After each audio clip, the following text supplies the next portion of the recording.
ఇక తెలంగాణ అసెంబ్లీ సమావేశాల్లో మాజీ మంత్రి హరీష్ రావు మాట్లాడుతున్నారు. లైవ్ లో చూద్దాం. కాంగ్రెస్ పార్టీ ఏడాది పాలనలో చేసిన అప్పు ఎంత అంటే 1,27,208 కోట్లు. ఒక్క ఏడాదిలో వీళ్ళు చేసిన అప్పు 1,27,208 కోట్లు. 5 ఏళ్లకు మనం లెక్క కడితే ఎంత అవుతుందంటే అధ్యక్ష 6,36,040 కోట్ల రూపాయలు 5 ఏళ్లలో కాంగ్రెస్ ప్రభుత్వం చేయబోయే అప్పుగా దీన్ని బట్టి మనకు స్పష్టంగా కనబడతా ఉంది. ఇకపోతే అధ్యక్ష ఈ మధ్యకాలంలో కాంగ్రెస్ పార్టీ నాయకులు వైట్ పేపర్, కాంగ్రెస్ పార్టీ పెట్టిన వైట్ పేపర్ బుక్ కూడా తెచ్చాను అధ్యక్ష. ఇది వైట్ పేపర్. అదేవిధంగా బట్టి విక్రమార్క గారు ఈ సభలో పెట్టిన పేపర్. దీని ఆధారంగా నేను పోయినసారి బడ్జెట్ సమావేశాల్లో కూడా చాలా స్పష్టంగా చెప్పాను. మీరు గతంలో బీఆర్ఎస్ పార్టీ 10 ఏళ్ల కాలంలో 671 అని ఒకరంటారు, 7 లక్షల కోట్లని ఒకరంటారు, 711 అని నోటికి వచ్చినట్టు మాట్లాడుతున్నారు. I challenge in this house, ఒకరోజు స్పెషల్గా డిబేట్ పెడతారా పెట్టండి, లేదు ఆడిటర్లను పిలిచి పెడతారా, ఫైనాన్స్ డిపార్ట్మెంట్ పెట్టి పిలుస్తారా పిలవండి. ఐ వాంట్ టు ప్రూవ్ 10 ఏళ్ల బీఆర్ఎస్ కాలంలో జరిగిన మొత్తం అప్పు కేవలం 4,17,496 మాత్రమే.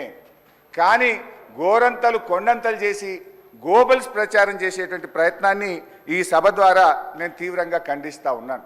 గతంలో గౌరవనీయులు బట్టి విక్రమార్క గారు ఎన్నికల ముందు ఆదాయాన్ని సమకూర్చడంలో కాంగ్రెస్ పార్టీకి అపారమైనటువంటి అనుభవం ఉంది, హామీలన్నీ నెరవేర్చడం మాకు పెద్ద సమస్యే కాదు అని ఎన్నికల ముందు చెప్పారు.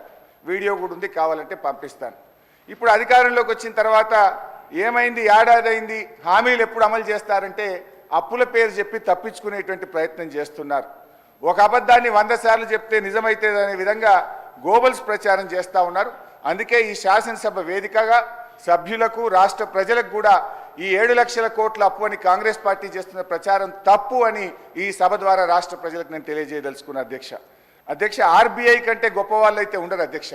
ఇన్ఫ్యాక్ట్ అధ్యక్ష ఈ 4,17,496 కోట్లలో కూడా 10 ఏళ్ల బీఆర్ఎస్ పాలనలో 4-5 ప్రత్యేకమైన విషయాలు ఉన్నాయి. 2 వరుస కరోనా సంవత్సరాలు రావడం వల్ల కేంద్ర ప్రభుత్వం అప్పుడు మొత్తం దేశం యొక్క ఎకానమీ అతలాకుతలమైంది. మీరు రాష్ట్రాలు 1.75% అదనంగా అప్పులు తీసుకోండి, క్యాపిటల్ ఎక్స్పెండిచర్ చేయండి అని కేంద్ర ప్రభుత్వం చెప్పడం వల్ల మనము తీసుకున్నటువంటి అప్పులు కూడా ఉన్నాయి. ఇది కాకుండా ఉదయ్ స్కీమ్ ద్వారా సార్ లెట్ మీ కంప్లీట్, ఆ తర్వాత అని చెప్పమనండి. Let me complete. Speaker sir, Harish Rao గారు సభలో చాలా సంవత్సరాల నుంచి ఉన్నా అని చెప్తా ఉన్నారు. వారికి అన్ని రూల్స్ తెలుసు, నిబంధనలు అన్నీ తెలుసు. క్వశ్చన్ అవర్లో క్వశ్చన్ను అడుగుతారు, సమాధానం చెప్తాం. క్వశ్చన్ ఉంటుంది కానీ వారు షార్ట్ డిస్కషన్ లాగా ఉపన్యాసం చెప్పుకుంటూ పోతా ఉన్నారు. మరి వారికి అనుభవం లేకనా, కావాలని సభను తప్పుదోవ పట్టించడం కోసం చేసే ప్రయత్నమా? మీరు అడిగారు, ఈ అప్పుల పైన మీరు తప్పుదోవ పట్టిస్తూ ఉన్నారు, గోబల్స్ ప్రచారం చేస్తున్నాం, ఏదంటే సభలో చర్చ పెట్టండి. ఎస్, మేము రాగానే సభలో చర్చ ఉండాలనే వైట్ పేపర్ పెట్టాము మీరు చేసిన తప్పులు అన్నింటినీ. మళ్ళీ కావాలని అడుగుతుంటే మాకేం అభ్యంతరం లేదండి. మేము అసలు పూర్తిగా ఈ సభకి రాష్ట్ర ప్రజలకి వాస్తవాలన్నీ తెలియాలనేటువంటి ఆలోచనలో స్పష్టంగా ట్రాన్స్పరెంట్గా ఉన్న గవర్నమెంట్ ఇది. ఏది దాచుకోవాలని ప్రయత్నం చేయాలి మీలాగా.